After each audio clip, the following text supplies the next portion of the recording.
Assalamualaikum warahmatullahi wabarakatuh. Siapa itu Syekh Utsman? Mari kita simak video berikut ini. Sejarah dan profil Syekh Utsman. Nama Syekh Utsman bin Minsah. Lahir di Tanjung Lenggang, Kecamatan Bahorok. Karir sebagai ulama atau mufti kerajaan Langkat dan sebagai guru di Makkah. Syekh Utsman adalah seorang ulama atau mufti kerajaan Langkat pada masa pemerintahan Sultan Mahmud Jalil Rahmat Shah. Beliau pernah mengajar di Makkah selama beberapa tahun. Istri pertama Syekh Utsman adalah orang Makkah. Suatu ketika, dia pulang ke tanah air dan nikah dengan sepupunya yang bernama Siti Khadijah. Beberapa waktu kemudian, Syekh Utsman membawa istrinya Siti Khadijah untuk tinggal di Makkah.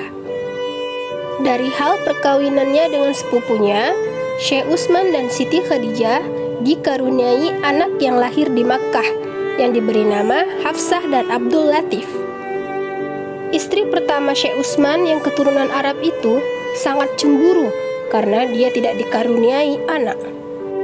Syekh Utsman seorang ulama yang aktivitas mengajarnya di Mekah, sering pulang ke rumah larut malam, sehingga membuat sang istri pertamanya tersebut semakin marah dan cemburu. Keadaan yang berlarut seperti itu, akhirnya Syekh Utsman meninggalkan istrinya dan pulang ke Tanjung Pura bersama istri kedua dan anak-anaknya. Karena beliau adalah seorang ulama di kerajaan Langkat, beliau diberi kemudahan untuk membeli tanah raja yang berada di depan Masjid Azizi. Surat jual beli tanah itu diakadkan membeli seluruh benda yang ada di dalam dan di atas tanah, supaya dunia akhirat tidak dipermasalahkan.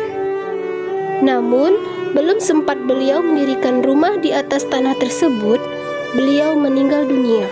Dan pembangunan rumah dilanjutkan oleh istrinya. Tanah yang dibelinya tersebut juga diwasiatkannya sebagian untuk istri-istrinya. Karena setelah Syekh Utsman menikah dengan wanita keturunan Arab dan Siti Khadijah yang tak lain adalah sepupunya, Syekh Utsman menikah lagi dengan Siti Haji dan Khadijah. Dan tanah tersebut juga diwasiatkannya untuk keturunannya yang alim dan hafal Quran, agar di tanah tersebut didirikan tempat mendidik anak-anak. Syekh Utsman adalah seorang penghafal Al-Quran dan melahirkan keturunan-keturunan yang hafal Quran juga. Berikut adalah nama anak-anak Syekh Utsman dari istrinya yang bernama Hajah Siti Khadijah, dan nama anak-anak Syekh Utsman yang lain dari Khadijah dan Siti Haji. Anak pertama Syekh Utsman yang bernama Hafsah yang lahir di Mekah menikah dengan Syekh Ahmad Mujur bin Syekh Abdul Wahab Rokan. Syekh Abdul Wahab Rokan itu adalah tuan guru Babus Salam. Dari hasil pernikahan itu lahirlah 5 orang anak. Namun dengan lahirnya anak kelima Syekh Utsman itulah Allah memanggilnya pulang ke hadiratnya. Anak pertamanya tersebut memang kurang cocok tinggal di Indonesia karena dia lahir dan besar di Makkah. Dia dan adiknya tidak bisa makan nasi dan makanan khas tanah air. Mereka terbiasa makan makanan Arab sehingga kondisi tersebut sering membuat dia sakit. Dari kelima anak Hafsah dan Syekh Ahmad Mujur, anak yang kedua bernama Raudah yang menjadi istri Imanuddin. Pasangan suami istri Imanuddin dan Raudah itulah yang melanjutkan cita-cita atuknya, Syekh Utsman, untuk menjadikan di atas tanahnya tempat pendidikan berbasis Al-Quran. Mereka mendirikan Yayasan Raudatul Iman dengan menaungi pendidikan Al-Ansar, yang sebelumnya hanya berupa pengajian-pengajian dan madrasah diniyah. Semakin berkembang pengajian tersebut, akhirnya didirikanlah TK atau RA pada tahun 1991. Dan pada tahun 2004 berdiri SD Islam Terpadu Al-Ansar.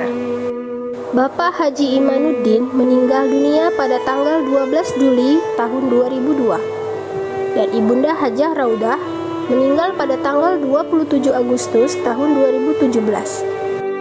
Bapak Haji Imanuddin dan Ibunda Hajah Raudah meninggalkan anak yang seorang hafiz Quran bernama Hajah Rabita Irham. Beliau adalah Kepala Sekolah SD Islam Terpadu Al-Ansar, yang tak lain adalah cicit dari Syekh Usman. Yayasan Raudatul Iman kini semakin maju dan berkembang. Di bawah tangan dingin Ibunda Hajah Rahimah Irham, Ibunda Khazanah Irham, Ibunda Berlian Irham, dan sebagai penasihat Yayasan Raudatul Iman adalah Bapak Iqbal Irham. Sebagai bukti bahwa Syekh Usman adalah ulama pada masa Kesultanan Langkat, namanya diabadikan sebagai nama jalan, yaitu Jalan Syekh Usman. Di jalan tersebut terdapat Sekolah Jamaiyah Mahmudiyah, sekolah yang didirikan oleh Sultan Langkat. Semoga kita semua mendapat keberkahan berkat kesolehan Tuan Syekh Usman. Banyak karomah yang diberikan Allah pada beliau, walaupun tidak setenar besannya Syekh Abdul Wahab Rokan. Billahi taufiq wal hidayah. Wassalamualaikum warahmatullahi wabarakatuh.